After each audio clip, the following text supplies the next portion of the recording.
আসসালামু আলাইকুম। Power point basic শেখা আজকের এই পর্বে আমি আপনাদের সবাইকে স্বাগতম জানাচ্ছি। তো আজকে আমরা দেখব স্লাইড ব্যাকগ্রাউন্ড কিভাবে পরিবর্তন করবেন এবং স্লাইডে ইমেজের ট্রান্সপারেন্সি কিভাবে কমাইতে বাড়াইতে পারবেন। তো সেজন্য আমি প্রথমেই কিছু কালার কোড কিছু কালার এখানে ইনসার্ট করে রেখেছি। এটা আমার কাস্টম কালার। তো আমি এই কালারগুলো অ্যাপ্লাই করব। তো প্রথমে আমি এখানে রাইট বাটনে ক্লিক করে লেআউটটাকে ব্ল্যাঙ্ক লেআউট নিয়ে নিলাম।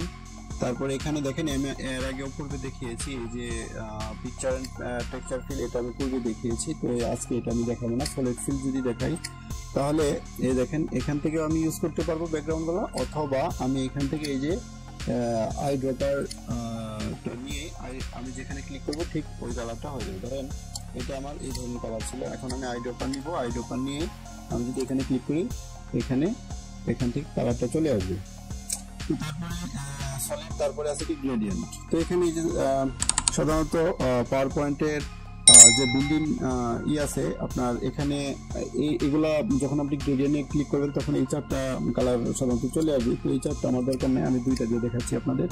তো এখন এই যে এটা সিলেক্ট থাকা অবস্থায় আপনি যদি সিলেক্ট থাকা অবস্থায় যেখানে কালারে ফিল কালারে গিয়ে আপনি এখান থেকে চাইলে কালার ইউজ করতে পারেন, অথবা যে আই ড্রপার নিলাম আমি, তারপর চাচ্ছি এই ধরনের একটা আর একটা এই যে এখানে ক্লিক করে আই ড্রপার দিয়ে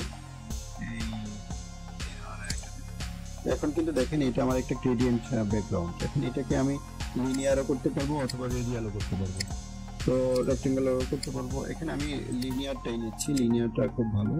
এটা হয়তো আপনাদের এখানে দেখতে অসুবিধা হচ্ছে, তো আমি একটু এটাকে আর একটু হালকা করে দিই। মোর কালারে গিয়ে এটাকে একটু হালকা করে দিলাম যেন বুঝতে সুবিধা হয়। তো এখন দেখেন এখানে যে কালার আপনার ডাইরেকশন আছে, আপনি এগুলো চেঞ্জ করে করে নিতে পারেন আপনার যেটা দরকার হবে, অথবা যে এখানে আপনি কাস্টম করে নিতে পারেন। ধরেন এই ধরনের আমি নিলাম। তারপরে আর কি আছে ব্যাকগ্রাউন্ড, এখানে গ্রেডিয়েন্ট দেখলাম, পিকচার টেক্সচার ফিল পূর্বে দেখিয়েছি, এই প্যাটার্ন ফিল। এখানে বিভিন্ন ধরনের প্যাটার্ন আছে, আপনারা চাইলে এইগুলো করে নেবেন। তারপরে হাইড ব্যাকগ্রাউন্ড গ্রাফিক্স, যদি এখানে কোনো গ্রাফিক্স থাকে তাহলে আপনি হাইড করে দিলে সেটা দেখা যাবে না। তারপরে এখানে যে এটার ফরগ্রাউন্ড ব্যাকগ্রাউন্ড এটা আপনি চেঞ্জ করতে পারবেন। কারণ এই যে আমি ফরগ্রাউন্ডটা চেঞ্জ করে দিলাম, ব্যাকগ্রাউন্ডে যে ভিতরে সাদা সাদা দিতে আছে এটা আমি ধরেন লাল করে দিলাম, আমাদের লাল হয়ে গেল। তো অ্যাপ্লাইটা যদি দেন তাহলে আপনার যতগুলো স্লাইড থাকবে সবগুলো এটা অ্যাপ্লাই হয়ে যাবে। তারপরে আপনি চাইলে এখান থেকে রিসেট করতে পারেন, রিসেট। তো আমি পূর্বেরটাই নিয়ে আসতেছি।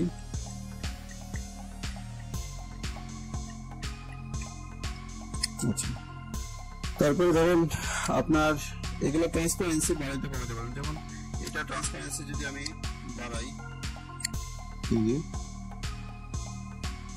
বাড়াইতে পারবো এইভাবে।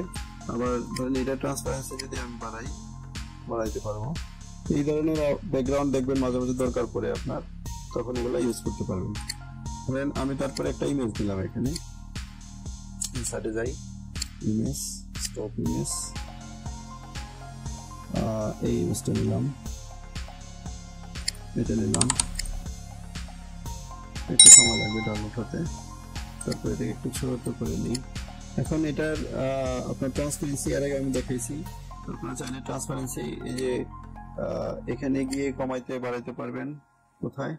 এখানে না, এই যে এখানে ট্রান্সপারেন্সি, পিকচার ট্রান্সপারেন্সি, এই যে এখান থেকে আপনার কমাইতে বাড়াইতে পারবেন। তো এগুলো আরো প্রিসেট আছে, আপনি চাইলে যেগুলো তৈরি করা আছে আপনি এগুলো ইউজ করতে পারেন, অথবা যে কারেকশনে গিয়ে পিকচার কারেকশন অপশন আছে, এখানে ব্রাইটনেস বাড়াইতে পারবেন, কমাইতে পারবেন।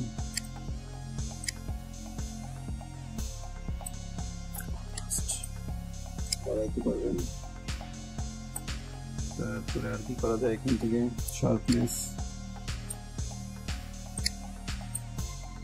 পাওয়ার পয়েন্টের অনেক কাজ আপনার দেখা গেছে, ওই ইলাস্ট্রেটর, ফটোশপ দিয়ে মোটামুটি যা যা করা যায় প্রায় সবকিছু এই পাওয়ার পয়েন্ট দিয়ে করা যায় আর কি, প্রায় সবকিছু।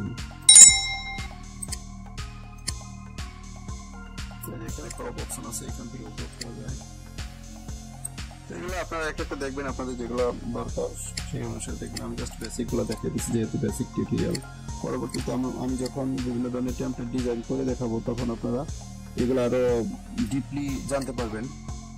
তো যাই হোক, আজকের ভিডিও পর্যন্তই। পরবর্তী ভিডিও দেখার আমন্ত্রণ জানিয়ে আজকের মতো এখানেই শেষ করছি। আল্লাহ হাফেজ।